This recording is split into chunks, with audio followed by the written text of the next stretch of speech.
anexos y parte de la visualización en obstetricia. Ahora vamos a empezar. ¿Me avisan si se ve la pantalla?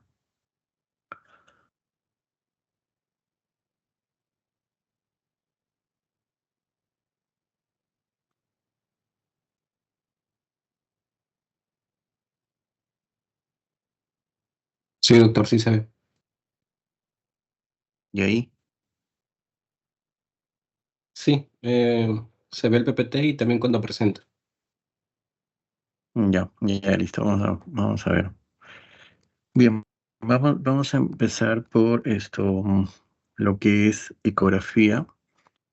Ya vamos a ver la parte de lo que es ecografía intra, intravaginal, de lo que se ve el útero, parte de de la gestación y métodos diagnósticos.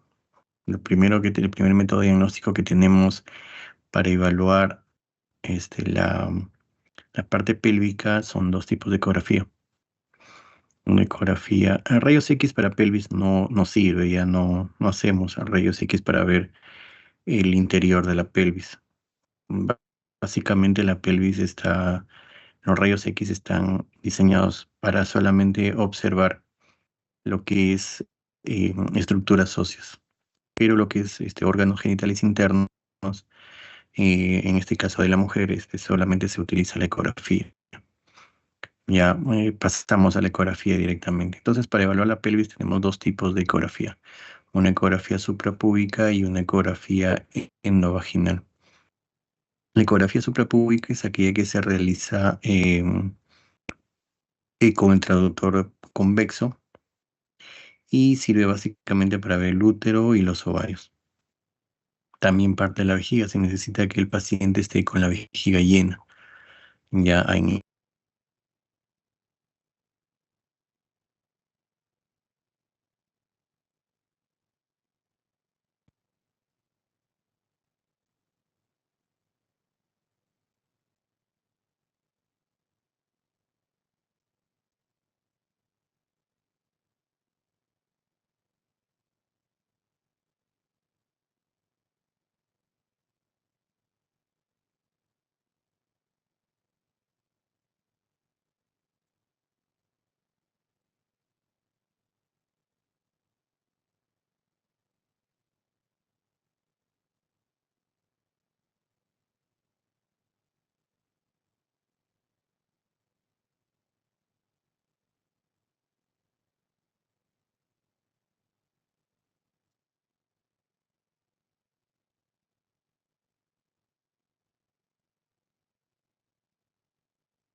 Parece que se cortó.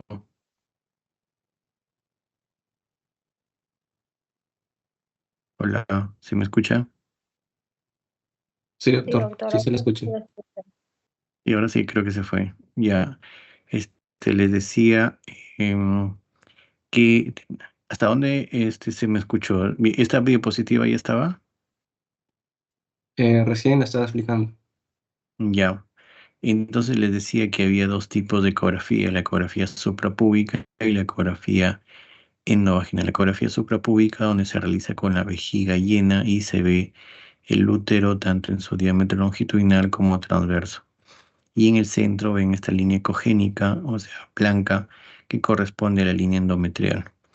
Por la parte endovaginal introducimos el traductor endovaginal y también podemos ver tanto el útero como los ovarios. Como ustedes pueden ver, hay mejor definición del útero y de la línea endometrial.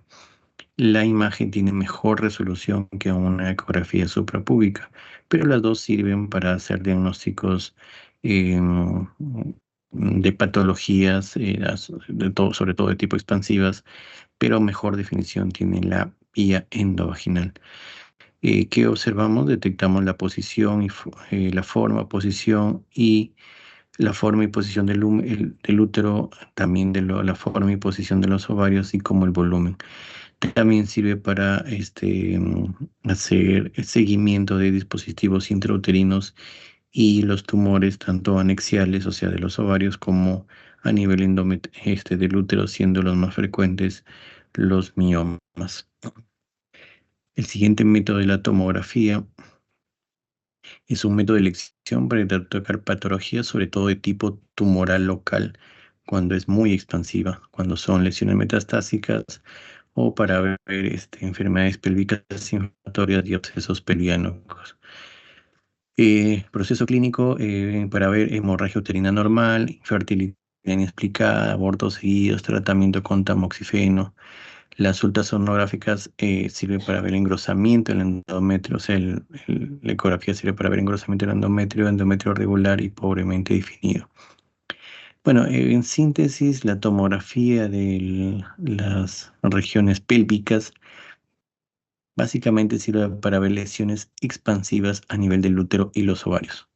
Ya, y sobre todo para hacer estadiaje, al igual que ocurría con la tomografía de estómago, que solamente era para ver estadiaje. En el caso de la pelvis también, la tomografía sirve para básicamente hacer estadiajes de tumores tanto ováricos como del útero. Ya ver estadiaje, porque en este estudio lo que nosotros podemos ver básicamente son los ganglios a nivel de la región inguinal y a nivel de la región ilíaca. Ver la invasión de los úteros, invade asas intestinales o vejiga.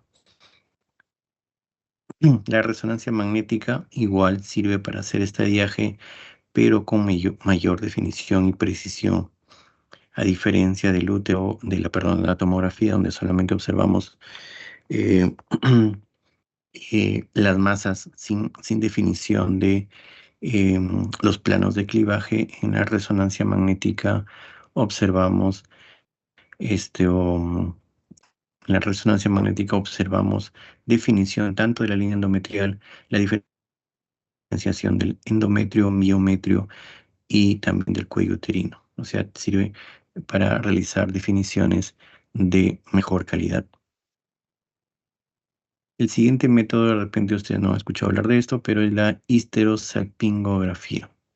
Ya la histerosalpingografía es un método invasivo, ya, y en realidad tiene muchas indicaciones, pero el que mejor se acompaña de este, el que mejor define o el método de excepción, digamos así, para utilizar la histerosalpingografía es la evaluación de esto, de lo que menciona acá, de las trompas uterinas.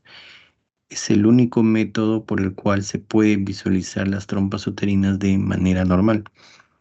¿Por qué digo de manera normal? Porque una de las patologías de las trompas es su dilatación, que se conoce como hidrosalpinx, que eso sí se puede ver por ecografía, incluso por resonancia magnética, pero en su estado normal, cuando las trompas uterinas son filiformes, el único método que se puede evaluar, que permite evaluar las trompas uterinas, es la histerosalpingografía, porque Las trompas uterinas son filiformes, es casi son el grosor un poquito más de un cabello.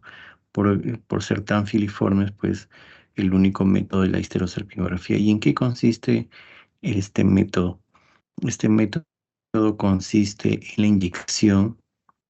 Se coloca al paciente en forma de litotomía, o sea, en la posición ginecológica, y se localiza el cuello uterino. Una vez localizado el cuello uterino, se coloca una cánula y a través de ella se ingresa esto que ustedes ven de blanco, que es una sustancia de contraste. Es la misma que utilizamos en tomografía, que es el yodo. Colocamos el yodo y vemos acá esta imagen. Esto, esto representa el útero y estas imágenes filiformes corresponden a las trompas uterinas. Lo que está alrededor corresponde a las fimbrias que envuelven a los ovarios. Los ovarios sí no se ven como tal, pero sí podemos visualizar las fimbrias que rodean al ovario. Entonces, este es el objetivo básicamente de la histerosalpingografía, es visualizar las trompas uterinas. ¿Y en qué caso necesitamos ver las trompas uterinas? Sobre todo para ver malformación uterina, para ver oclusión tubárica, es decir, que estas trompas uterinas no estén obstruidas, porque son causas frecuentes de infertilidad, una causa de infertilidad. Entonces, en la mujer que está en estudio de fertilidad, este estudio es de elección, porque necesitamos ver la permeabilidad de las trompas uterinas. Claro que también necesitamos ver el útero y los ovarios, pero recuerden que también el útero se puede ver por ecografía y los ovarios también, pero no así las trompas uterinas. Por eso es de importancia la histerosalpingografía. Bueno, se piden abortos recurrentes para ver malformaciones uterinas. Esto de acá es relativo, fibromas, pólipos endometriales, adenomiosis. Todo esto de acá son indicaciones relativas, porque como lo repito, esto sí se puede ver por ecografía.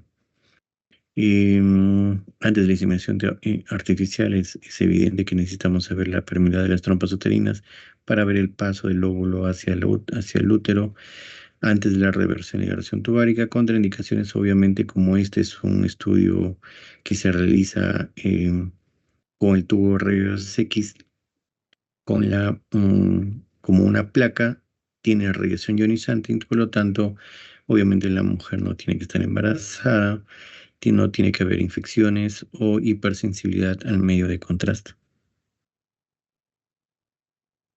El siguiente método de evaluación es la histerosonografía, que es parecido al anterior, histerosalpingografía con histerosonografía, solo que esto en vez de colocar, también localizamos el cervix, localizamos el cuello uterino y a través del orificio cervical ingresamos, en este caso, en vez de utilizar sustancia de contraste, colocamos agua.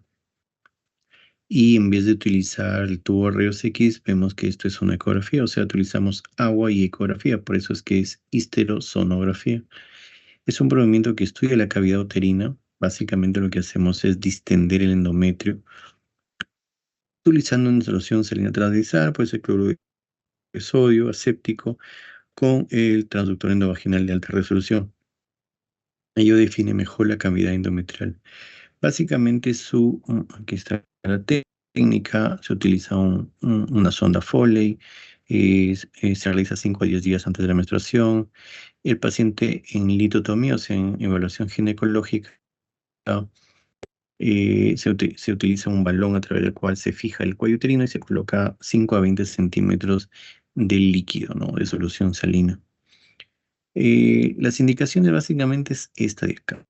La principal indicación de la histerosonografía es la localización de pólipos endometriales, que es lo que estamos viendo acá. Miren, este es el útero, esta es la cavidad endometrial que tiene líquido.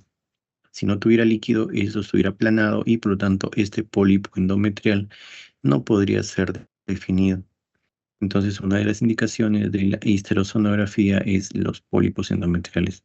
Los miomas mucosos también como una indicación, hiperplasia endometrial, cáncer endometrial, sinequias o malformaciones uterinas, pero este es de indicación relativa.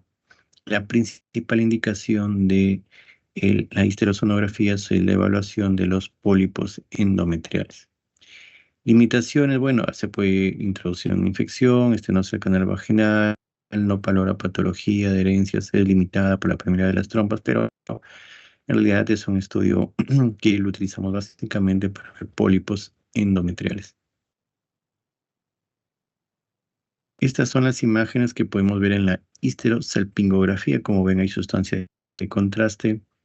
Por ejemplo, acá vemos algunas malformaciones congénitas del útero, el útero de Delfo, que es decir, es un útero que está, prácticamente son dos úteros con cada uno con su canal cervical. El útero unicorne, que solamente hay un cuerno uterino. El útero septado, este es un útero, pero tiene un septo en el centro y se representa de esta manera. El útero bicorne tiene dos cuernos con un solo canal cervical. El útero arcuato, en el cual encontramos es- esta indentación a nivel del fondo uterino. Y el útero septado, en el cual ya es un útero en el cual eh, tiene una indentación mucho mayor a nivel del fondo, ¿no? La angulación a nivel del fondo uterino es de mayores dimensiones.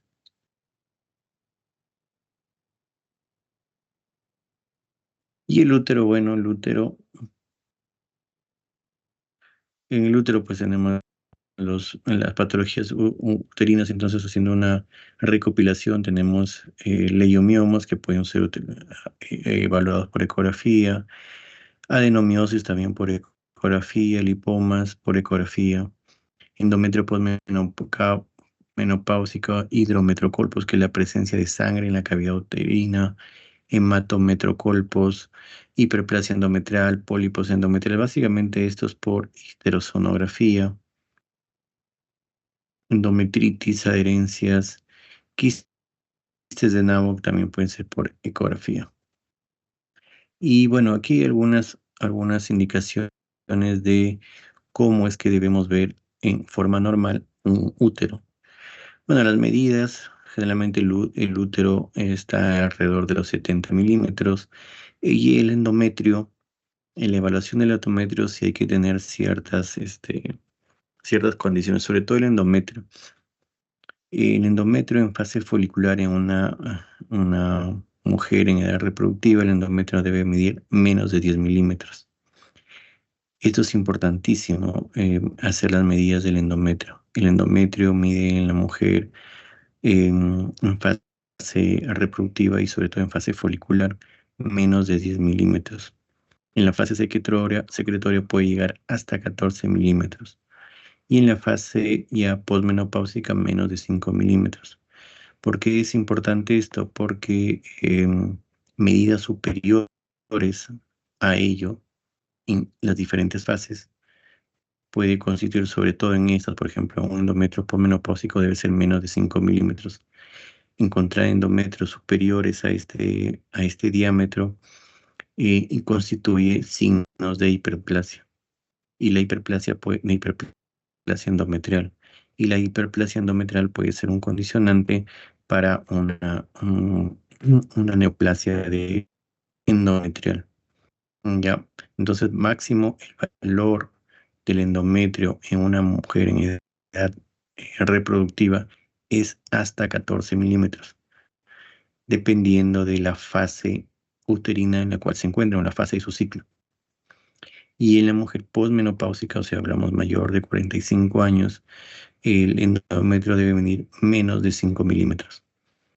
Grosores superiores a eso son sospecha de hiperplasia endometrial que requiere evaluación de biopsia.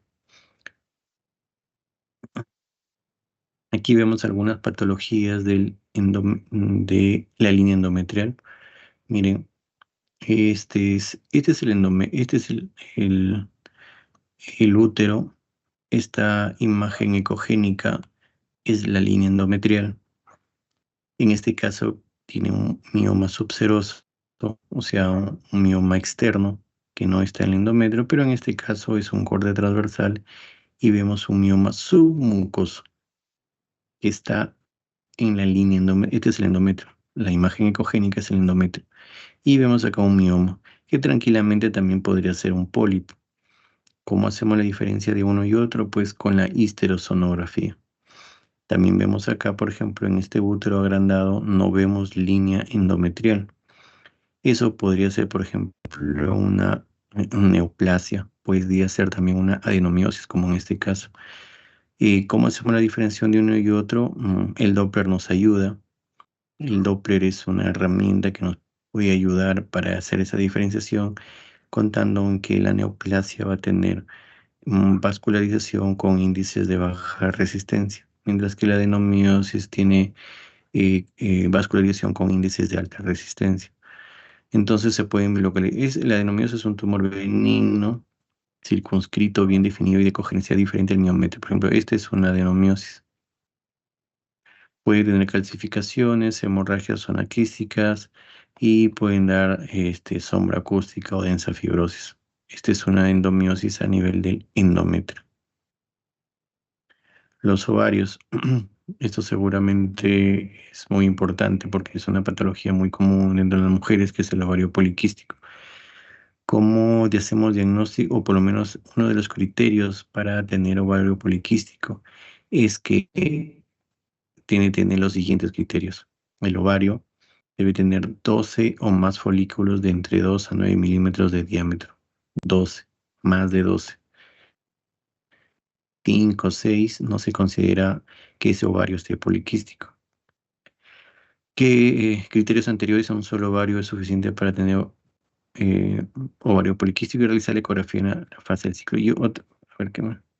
Van a estar acá. Y el otro es que sea el volumen del ovario sea mayor de 10 centímetros cúbicos. Ya, entonces aquí está, ¿no? Volumen ovárico mayor de 10 centímetros cúbicos y que tenga más de 12 folículos en todo el ovario. Este es el ovario, por ejemplo. Aquí estamos viendo el ovario. Hacemos las medidas, largo, ancho y altura y sacamos el volumen y vemos estas imágenes anecoides que vienen a constituir los quistes, que generalmente se encuentran debajo de la cortical. Contamos cuántos de estos hay. Si hay más de 12 o un volumen de 10, es un criterio para ovario poliquístico. A continuación vamos a ver la parte obstétrica, la parte de obstetricia. ¿Para qué nos sirve la ecografía? Comprende la ecografía, examen, dividimos la ecografía en el primer, segundo y tercer trimestre. ¿Qué evaluamos en el primer trimestre? Básicamente consideramos el primer trimestre antes de las 11 semanas, donde vemos el embrión. El examen ecográfico entre las 11 y 40 se conoce como screening para aneuploidías. Lo primero que vamos a ver en el primer trimestre es el saco gestacional, que es lo que primero se forma, que es esto es el útero, y dentro de ello vemos esta imagen aparentemente quística o de apariencia quística. El saco gestacional generalmente se forma desde la cuarta semana, perdón, vista en ecografía transvaginal, o en la quinta semana vía por ecografía suprapúbica. El aspecto no es una apariencia quística, anecoide, rodeada por un anillo ecogénico que viene a constituir la adhesiva o el trofoblasto que se forma en el endometrio. Ubicación generalmente la localización eh, habitual o de preferencia que debemos encontrar o que digamos es lo normal encontrar es en el fondo uterino. Lo podemos también encontrar en el cuerpo, en el cervix, pero nos indica que puede ser alguna patología con el tiempo. El embrión medible en la quinta semana vía transvaginal o en la sexta semana vía suprapúbica, que vendría a ser este. ¿Qué determinamos? La longitud cefalocaudal. La longitud cefalocaudal, o sea, medimos desde la cabecita hacia la parte más distal, más caudal. Y se establece la edad gestacional con exactitud. Este tipo de medida es de las más exactas para considerar la edad gestacional. Determina el número de embriones y la corionosidad, ¿no? Este es el embrión. También medimos la actividad cardíaca. ¿A qué edad gestacional se puede detectar la edad cardíaca? Por vía transvaginal a partir de la sexta semana y por vía suprapúbica a partir de la séptima semana. La frecuencia cardíaca normalmente oscila a la sexta semana de 110 latidos cardíacos y a la novena semana de 170 latidos cardíacos. Valores inferiores a esto se consideran bradicardia y se asocia a una pérdida embrionaria. ¿No? Aquí vemos el Doppler pulsado que nos muestra los latidos cardíacos o el Doppler cordo que nos indica la actividad cardíaca. El siguiente paso a observar es la vesícula vitelina, visible la quinta semana por vía transvaginal o a la sexta por vía suprapúbica. Desaparece a las 12 semanas, es decir, terminando el primer trimestre.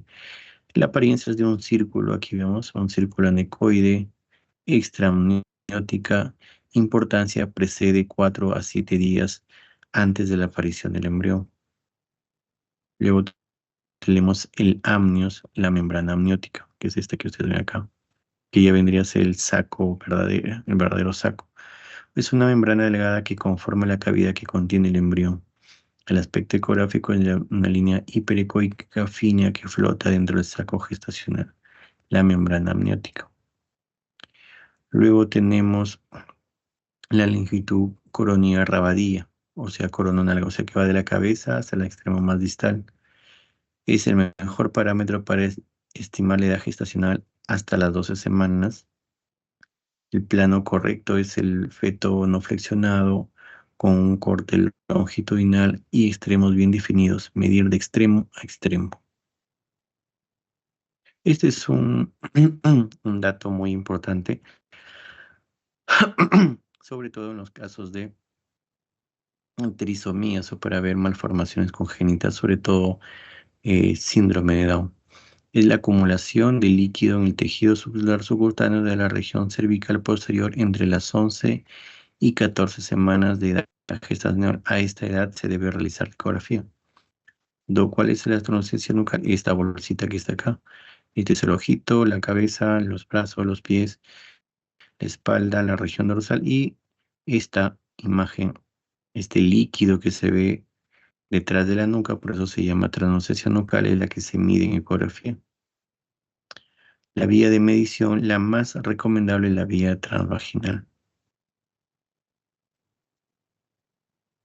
El feto debe estar en horizontal y el corte debe ser sagital. Máxima magnitud y de preferencia el tórax y la cabeza deben estar presentes. Acá está, esta es la translucencia nucal, esta pequeña imagen anecoide que detecta cromosomopatías, especialmente síndrome de Down y cardiopatías. ¿Ya?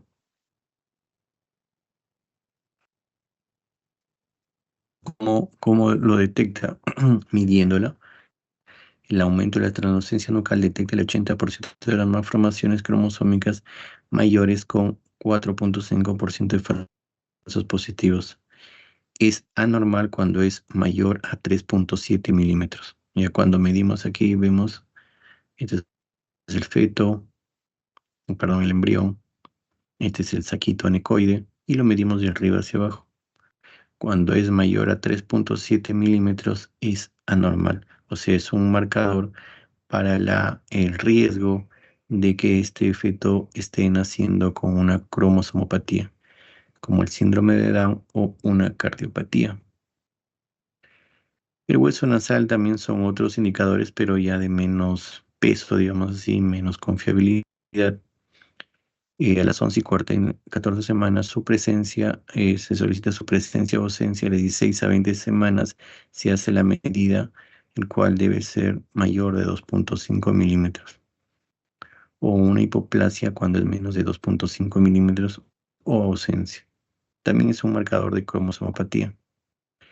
Que también podemos visualizar los riñones, ¿no?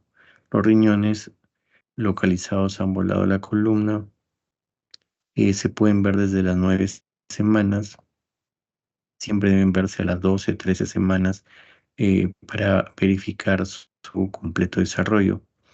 La vejiga también se puede visualizar. Miren ustedes, este es el riñón. riñón. La vejiga es una masa esférica anecoide, que es esta que está acá. En medio de la pelvis se puede ver desde las 11 semanas y siempre debe verse a las 13 semanas. Anomalías, que haya una dilatación del riñón, una hidronefrosis. Localizar cuando la dilatación es mayor de 4 milímetros o anomalías vesicales como megavejiga cuando hay una dilatación vesical mayor de 8 milímetros. Es esto, hay más de 8 milímetros de distancia. También podemos ver algunas anomalías a nivel del sistema nervioso central. A las 8 semanas a nivel del polo cefálico se detecta el romboencéfalo, o sea, el cerebro, el, el, el, el- en la masa cerebral supratentorial, presenta tono fetal, inicia los movimientos fetales que son ya marcados a las 9 semanas. A las 10 semanas se visualizan los plexos coroideos, este es la pelota, este es el cerebro, el hueso y este es el contenido cerebral. Se observan los plexos coroideos que más o menos están por acá, los ventrículos laterales y los contornos de la columna vertebral. Verificar obviamente la presencia de la bóveda craneana. Esta es esta zona hiperecogénica. Las cavidades cerebrales, el sistema ventricular que se va formando de a pocos, los plexos coroideos y el cerebelo, ¿no? Que está en cortes más abajo, está infratentorial. En la ecografía del segundo y tercer trimestre lo que vamos a verificar es el número, o sea, cuántos embriones hay, situación, posición y presentación. La biometría fetal, es decir, medir en el feto la cabeza, la cintura abdominal, el hueso fémur y bueno, otros datos que lo vamos a ver. Anatomía fetal, o sea, ver que esté completo, ¿no? Que no estén haciendo esto con alguna malformación cerebral. Ver la inserción de la placenta, medir el volumen del líquido amniótico, el cordón umbilical que tenga dos arterias, dos venas, una arteria, el bienestar fetal, o sea, los movimientos del feto. Existen muchas tablas donde vamos a encontrar muchos parámetros, pero los que más usamos son estos. El diámetro biparietal a nivel cerebral, el perímetro cefálico, el perímetro abdominal y la longitud del fémur. Estos son los más usados, o sea, estos cuatro son los parámetros más usados en una ecografía fetal. Los menos usados, el perímetro torácico, la longitud del húmero y la longitud intercerebeloso. Como los medimos, este es el diámetro biparietal, esta es la cabeza del feto y trazamos una línea desde los dos parietales. La precisión mayor es entre las 12 y las 28 semanas. Son mediciones a través de los tálamos, o sea, tenemos que cruzar la región talámica. Medidas inferiores pueden dar su estimación de diámetro biparietal y la medida se realiza en la tabla externa proximal a la tabla interna distal. ¿No? Esta es la medición del diámetro biparietal. El perímetro cefálico, lo que hacemos es hacer una circunferencia alrededor. El perímetro abdominal, igual. Aquí vemos, por ejemplo, este es el abdomen. Aquí vemos la vesícula, perdón, el estómago. Aquí vemos la columna y aquí la glándula hepática. Hacemos esta. Generalmente los equipos ya vienen con un marcador. Lo que nosotros hacemos es extender nada más ese círculo y nos da el dato exacto. Se trazan límites externos del perímetro abdominal, puntos de reparo, la columna, la cámara gástrica que viene a ser esta, el hígado en este lado y la porción y dentro de él debe estar la porción umbilical de la Bonaparte. Determinación más precisa para descartar retardo del crecimiento intrauterino, esto es lo que significa retardo, crecimiento intrauterino asimétrico. La longitud del fémur es otro dato. Puede medirse a partir de la semana 10. Se mide desde su origen al extremo distal de la diáfisis. La cabeza del fémur y la epífisis no se incluyen en la medición. Muy bien, seguimos con los riñones. Aquí vemos, esta es la circunferencia abdominal. Aquí tenemos la columna, lo que es la columna lumbar. Y a los lados, obviamente, están los riñones. Y tenemos la glándula hepática aquí en esta zona. Los riñones excretan orina a partir de la semana 11. Con eco transvaginal se pueden ver desde la semana 9, pero deben ser visibles a la semana 13. Con la ecografía abdominal, en la mayoría de los casos, son visibles entre la semana 16 y 18, y en el segundo trimestre aportan la parte más importante del líquido amniótico. Es decir, el líquido amniótico que se encuentra de la cavidad uterina está en relación a la función de los riñones. Cuando los riñones no funcionan, no se excreta orina y por lo tanto el líquido amniótico es de un volumen por debajo del nivel normal. Entonces, ¿qué hace? El líquido amniótico, como vemos, lo producen los riñones. Entonces, cuando hay poca cantidad de líquido amniótico, es signo de sospecha de una anomalía renovesical. En etapas tempranas del embarazo es un filtrado de plasma, pero a partir del segundo trimestre el líquido amniótico se difunde a través del feto. Después de la semana 20, la cornificación de la piel y del feto, ya no hay difusión de líquido amniótico y por lo tanto está compuesto, como ustedes pueden ver, a partir de la semana 20 el líquido amniótico está compuesto por la orina fetal. Los riñones del feto comienzan a producir orina a partir de las 12 semanas de gestación. Entonces vemos aquí la cantidad de líquido amniótico que debe haber. A las 16 semanas, con un feto de 100 gramos debe haber aproximadamente 200 mililitros. A las 28 semanas debe haber aproximadamente 1 litro, a las 36 de 900 mililitros y a las 40 semanas 800 mililitros. Entonces, en cada etapa gestacional deberíamos medir el volumen de líquido amniótico. Como pueden ver, la máxima cantidad de líquido gestacional es a la semana 28, con 1000 centímetros cúbicos. Entonces, ¿cómo lo medimos? Pues buscamos los pozos, ¿no? Dividimos la cavidad abdominal, o en este caso la cavidad uterina, en cuatro cuadrantes, y medimos la cantidad de líquido amniótico, largo por ancho por altura, a este nivel, a este nivel, a este nivel y a este nivel, y sumamos la cantidad. Esa es una forma, ¿no? La forma de Fela. Otra forma es que midamos la longitud la cantidad de líquido. Ya viene el traductor, el ecógrafo, tiene un marcador y nos da la cantidad del volumen. Lo suma en forma automática y nos da un valor. Ese es el famoso valor ILA. Se identifica alrededor del 1% de los embarazos. En el caso del polidramio. El polidramio se identifica un volumen mayor de líquido amniótico, como un índice de ILA superior a 24 a 25 centímetros, ¿no? El polidramio. ¿Qué detecta el polidramio? Es decir, cuando hay una mayor cantidad de líquido amniótico de lo normal. Malformaciones fetales del sistema nervioso central, del tracto gastrointestinal. El polidramio se acompaña casi la mitad de los casos de anencefalia o de atresia de esófago. Patogenia. ¿Por qué se produce el polidramio con estas malformaciones? Porque hay inhibición de la devolución fetal, o sea, como el niño no tiene cerebro, pues no hay devolución fetal y por lo tanto el líquido amniótico es de mayor cantidad en la cavidad uterina. Aumento del trasudado de líquidos provenientes de las meninges expuestas es que se dirige a la cavidad amniótica y una emisión excesiva. El hipohidramnios es todo lo contrario. Cuando hay un volumen menor de 200 milímetros o en índice ecográfico es menor de 5 centímetros. ¿A qué está relacionado el oligohidramnios? Básicamente a formaciones genitourinarias o a defectos en el sistema nervioso central.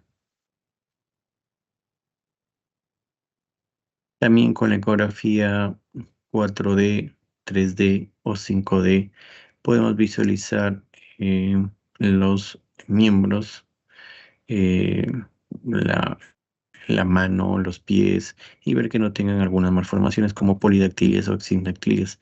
También podemos ver el, este, mm, el sexo, ¿no? El sexo. También podemos valorar la placenta, la implantación normal de la placenta es que sea a nivel del fondo uterino, pero hay veces en que la placenta se localiza, por ejemplo, a nivel del cervical, como la placenta previa marginal, la previa subtotal o la placenta previa total, como en este caso. El grado de maduración de la placenta presenta un grado 0, 1, 2 y 3, dependiendo de lo que contenga la placenta. A medida que va pasando la edad gestacional, la placenta tiende a calcificarse. Cuanto más áreas cálcicas tenga la placenta, tiene mayor grado de maduración. Por lo tanto, mientras más calcificaciones hay, menor intercambio de nutrientes hacia el feto hay. Generalmente esto se da en pacientes, perdón, en edades gestacionales avanzadas. El cordón umbilical, que más o menos tiene un diámetro de 54 a 61 centímetros de diámetro o con un diámetro de 1 o 2 centímetros.